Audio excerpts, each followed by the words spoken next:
যারা চাষি আসছি তখন আমাদের ক্ষতিগ্রস্ত হয়েছে, যাতে আমরা অল্প দিন আছে, অল্প দিনের মধ্যে যেটা করতে পারি আর কি। আমাদের অনেক কিছু ক্ষতি হয়েছে, যাতে লাখ 1.5 লাখ টাকা গুনারি লসের মধ্যে আছে। সেটা হয়তো দিন যা আছে তার মধ্যে পেতেও পারি, না পেতেও পারি।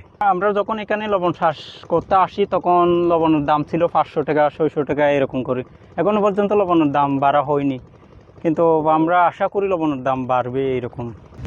ফুল তারিখে মাছ শুরু করি, বৈশাখের শেষে মাছ ভাঙে যায়। এখন বৃষ্টি হওয়ার কারণে আর লবণ উৎপাদন করতে পারিনি। এখন ঝড় বৃষ্টি বেশি, এমন মাঠের কাজ করতে পারবি না। বাসা ভাঙে গিয়ে তারপর লবণ হতে লবণ গিয়ে পাই ঝড়ে এ দূরে। উৎপাদনের মৌসুমের মধ্যে যদি ফেলাইলে তো এটা মাটি না রইব না ভাই, এন লইয়ে দেরি তো আর লস হয়ে দেরি হতো। লাখ 1.5 লাখ টাকা গুণারি আছে, আর আসলে 4-5 মাঠ গেছিলাম ধোয়া মাইছে আজ বেতন পর্যন্ত নড়বা।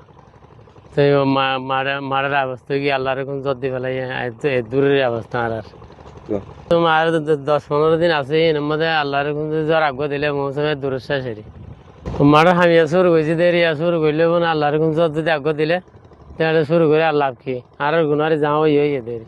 আর লবণ সাইজ আর তুন রবণে কি বর্তমানে 300 টাকা কিনা পড়ে।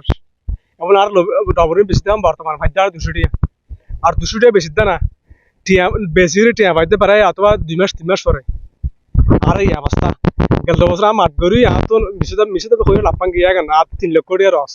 আবার তো খন্ডিকে রই আল্লাহবাদী কেনার পৃথিবীর মাঝে রবলে আর দশা আর সাম মধ্যে যে পরিস্থিতি হইলে আর তার লবণ মাঠ গড়া সম্ভব না।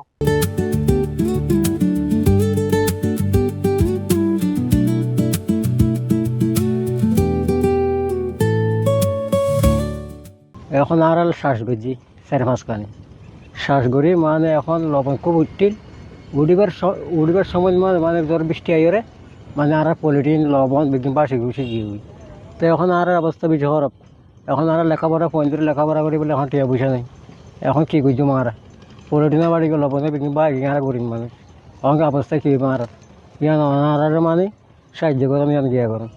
আবহাওয়ার যে আকস্মিক পরিবর্তন বা জলবায়ুর যে পরিবর্তনের কারণে যে প্রভাবটা পড়ছে, এটা মোকাবেলায় আমরা বিসিক থেকে আমাদের নিয়মিত একটা গবেষণা কার্যক্রম আছে। আমরা গবেষণা কার্যক্রম করি লবণ উৎপাদন নিয়ে।